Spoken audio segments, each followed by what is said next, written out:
Morning, sports fans. Plenty of cold weather here in the Big Apple. It is definitely football weather. It's the height of the college football season. Bowl season championship finale is on tap, and we bring in a special guest. We bring in bowl season executive director Nick Carparelli to break it down for us. Nick, I hope wherever you are warmer than me. Yeah, well, I'm in Houston today getting ready for the Texas Bowl, last game of bowl season before that championship game. And when I arrived here, I expected it to be warmer, and it's not. So not too much better situation than you, Bobby. Well, it's great to hear that it's a little bit warmer at least, and definitely excited to have you here on the show with us this morning. Always great to talk some college football with you.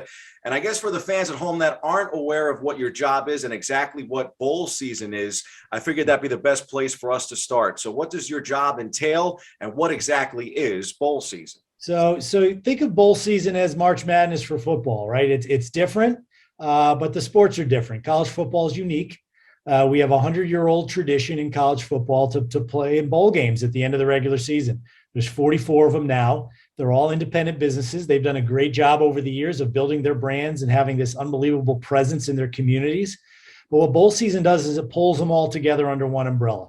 If you've tuned into bowl games, if you watch the Texas Bowl tonight, you'll see the bowl season logo on the field. We pull the games together in a lot of great efforts. We have a bowl season radio network now. We have philanthropic endeavors with our Extra Yard for Teachers program. And really our goal is to promote the bowl system as a whole and tell all the great stories that student athletes have and the communities that host the bowl games have over the years. Now, of course, tough times the last 2 years. I think that would be an understatement, but most of the challenges are understood. But from your vantage point, what has been the toughest part of having bowl season during a pandemic? I think it's just the uncertainty, right? I think what's going on in the world is not unique to the game of college football. It's not unique to bowl season, but the ability or the inability to, reschedule games, to have a fallback position, to have teams to fill in for teams that back out. Those are a lot more difficult to execute during bowl season than they are at other times of year. So I think there's been a lot of frustrations with the teams that have backed out last minute from bowl games. A lot of those decisions have been left into the hands of the teams, and we really have no standard across all the games and all the conferences. So that part's been frustrating. Every year the conversation comes up about the impact of players that are opting out of bowl games. For you, what has been that conversation like, and what has been the impact of some of those players opting out? Yeah, we don't worry about it too much. 95 or more % of the players opt in. It's the job of every bowl to provide a great, memorable experience for those student athletes. We've seen examples of student athletes given opportunities in bowl games that they might not have had otherwise, and they've stepped up and made a name for themselves. And I think everybody's excited to see them play next year. I think the opt-out issue is more of a societal issue. I'm a little bit old school. My son, if he was in that situation, he would not be allowed to skip his last game and abandon his teammates. That's just my personal opinion. But people are free to do what they want. We just don't worry about it too much. And Nick, from a Bronx perspective, I think our fans at home would love this. You helped organize the Pinstripe Bowl. That's the only Bronx Bowl game. What was that experige like? How proud Bobby, of you? I'll tell you, I've been very fortunate in my career to have some great jobs working for great people, and I have some, a lot of personal great stories to tell.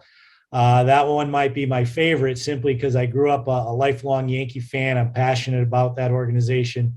When I was in charge of Big East football, I felt we needed a home bowl. Our fans were always traveling the furthest, and it was hard for them and expensive for them to get to the games down south. I said, we should have a bowl game in Yankee Stadium when they opened up that new stadium in 2009. I approached the Yankees.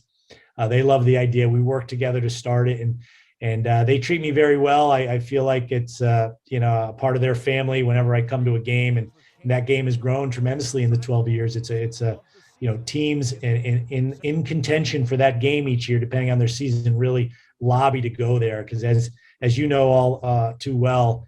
New York City over the holidays is a pretty special place to be. Absolutely. And our Bronx Net cameras have covered each of them, including that very first one. This year's edition, totally lopsided. Maryland just absolutely crushing Virginia Tech. Any thoughts on that game? Yeah, it was probably, actually, I'm pretty certain it was the most lopsided Pinstripe Bowl. We've had so many competitive ones, overtime games.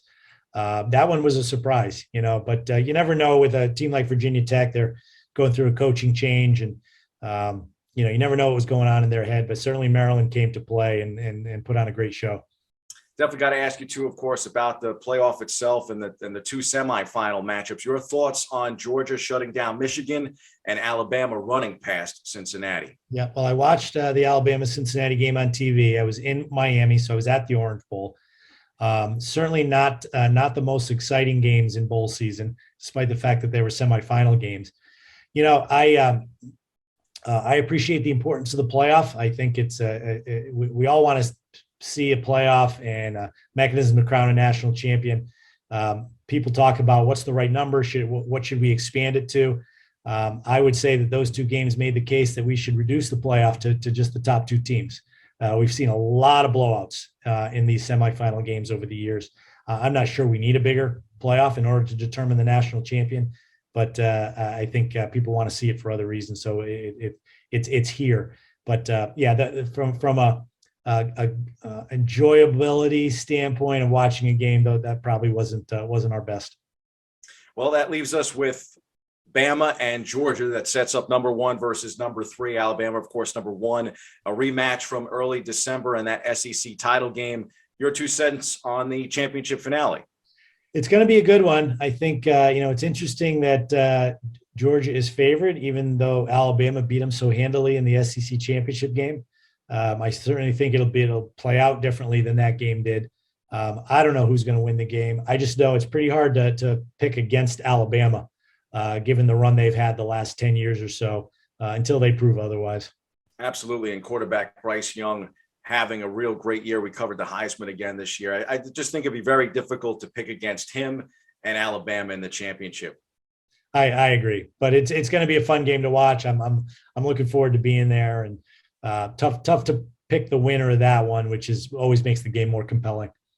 Nick, before we let you go, what are your prospects of, you mentioned it just a minute ago that, the idea of maybe college football expansion. What do you think is on the horizon for bowl season? Well, it's interesting. College athletics in general is going through so many changes. You mentioned opt-outs, but we're also in the new era of this transfer portal, and it's a new thing. And anytime something's new, you're going to see an over-indexing in the amount of people participating. So, a lot of kids in that transfer portal. I don't think you'll see it be at the same level to the same magnitude as we move forward. You have the whole NIL issue. Kids able to capitalize on their value off the field, which I think is a good thing. But we need to provide a little structure to it.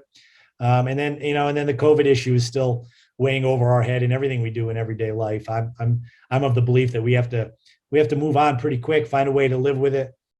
It's not the same virus it was, 2 years ago. We've learned a lot more from it, and we can't disrupt our lives anymore. So a lot of things going on all at once. I think it's the combination of those things that's making things so complicated for us these days. But we'll get through it.